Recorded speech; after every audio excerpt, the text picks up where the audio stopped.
Hello there. Trying to get my hat on my eyes.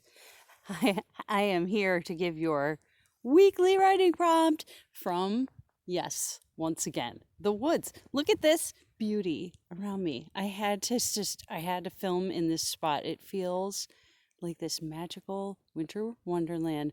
All these trees around me are just coated in this powdery, sugary snow that is probably a skier's paradise right now. I'm sure that the ski places nearby are like loaded with people because it's Saturday and everybody goes out on Saturday. So I'm sure that they're probably busy as heck. But I'm in the middle of the woods where nobody is. It's awesome. So I hope that you can hear me okay. I'm hoping that my microphone is where it needs to be so you can hear me.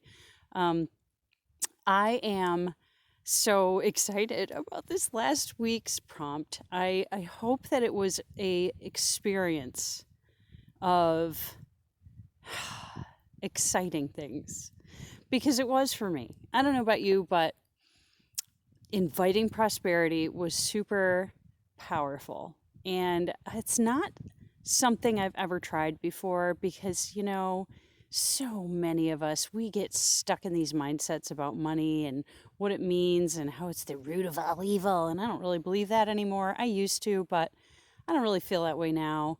And I think it's about time that we all, we have our chance to live a good life, and more good people with money is a good thing. So with that said,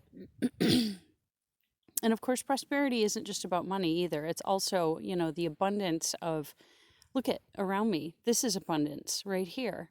Look at that. I mean, look at the beauty of the woods around me. Isn't that gorgeous? That's abundance. And the abundance of silence.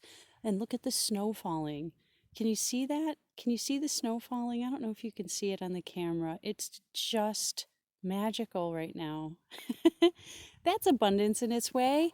And so I just want you to realize that abundance is okay. We all deserve abundance. We all deserve to live a good life, and happiness is part of living. If you don't have enough money, if you are always wishing you had more money, you had more freedom, you had more opportunity to, go do things you want to do, that's what you're supposed to be doing. If you're dreaming about more time for photography, if you're dreaming about more time to go off-roading, if you're dreaming about more time to go fishing, if you're dreaming about more time with friends and family, whatever that is, that's what you're meant to be doing. If you have a desire for it, it's what you're supposed to be doing. It's like your spirit calling to you, asking you to please hear me say, this is what's important here and now. And working some stupid job that you don't like isn't where your best, that's not the best expenditure of your resources or your time or your energy. And that doesn't mean you should go and quit your job today. It just means it's time to start thinking about possibilities. What possibilities are out there? And that leads me to today's prompt, which is expect choices.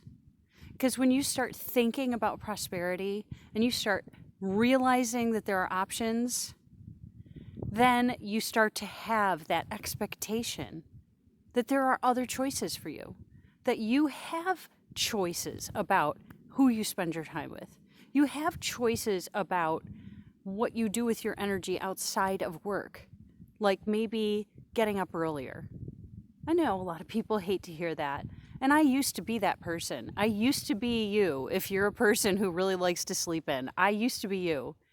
I always wanted to sleep in whenever I had the chance. I didn't want to get up before 10 in the morning if I could avoid it. And if I could sleep even later, sometimes I loved that too.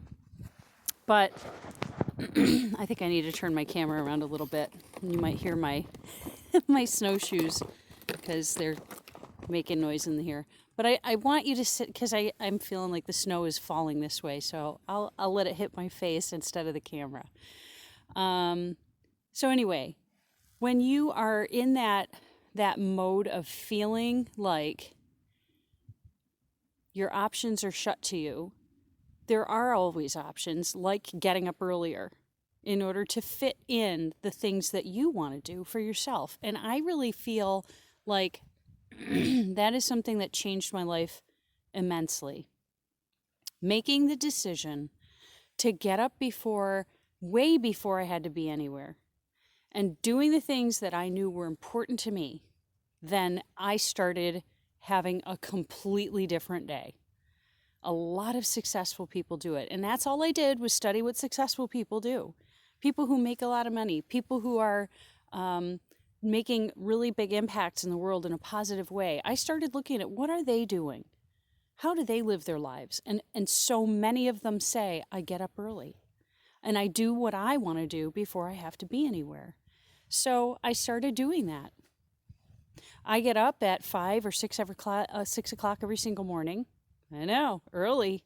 I didn't want to do it at first, but I got excited about it because when I realized what I was going to get out of it, it changed my perspective about it. And so what I realized was that my perspective about getting up early, all it needed was for me to realize this was me giving to myself. So when I started getting up at 5 o'clock in the morning, 6 o'clock in the morning, the first thing I did was turn over and write down my intention for the day. Like I always say to you, first thing in the morning, you roll over, you write it down. Theta waves, you guys take advantage of those. They're very powerful, and it really does plant that idea in your subconscious. And then it works all day long while you're busy doing other things and you don't have to think about it. It's just working in the back of your head. It's a psychological thing. So just do it. Trust me. I promise it'll work. So then I would get up, I would meditate, I would work out while I was listening to positive kinds of, a lot of YouTube videos like Tony Robbins, or maybe, who else? Lisa Nichols was another one I listened to for a long time. Oh my gosh, there are so many. Bob Proctor, Vishen Lakhiani from Mind Valley. There are so many inspiring people out there who have all these YouTube videos that I would just listen to while I'd be working out. And sometimes it'd be TED Talks or something useful though, something my brain could munch on in a positive way that inspired me, that gave me that sense of creative interest and excitement. And so, I wasn't just working out, but I would look forward to that morning of like, ooh, okay. And I'd make my coffee and it would be quiet and there would be nobody to bother me. And I would enjoy that time. And then I would, I take my cold shower. I know. Wim Hof, I'm sorry. It's good. It works. And then I would make my good breakfast and I'd sit down and do my writing. These are the things that mattered to me. Now, if you have different sets of things that matter to you, that's okay. Just figure out what matters to you and what is it that you're putting off until you get home from work that you then don't feel like you have energy to do. Give to yourself first before you have to go out into the world. And yes, you do have to go to bed earlier. By the way, getting good sleep is a big, huge one too. Don't get up early at the expense of sleep. Don't do that to yourself because then you won't want to get up. That was another big one. When I chose to sleep enough every night, so not staying up until midnight and getting up at 5. That's not what I'm doing. I'm going to bed at 9 o'clock. Yes, I am. If I get up at 6, I go to bed by 10. I'm in bed, I go to sleep, and then I get up early and I feel great because I went to bed at a decent hour. That's the trick, you guys. Getting sleep, nourishing your body with good food, getting your exercise, and lighting yourself up with what you love. Do what you love. That's part of it. And so then when you start nourishing yourself in that way, you start realizing, I have choices. And you do have choices. So I hope this journal entry helps you this week. And remember, before you go to bed, random writing, reflective writing, take that time. Write whatever comes into your head. Keep the pen moving 1 to 5 minutes, and you will see change. I will see you next week.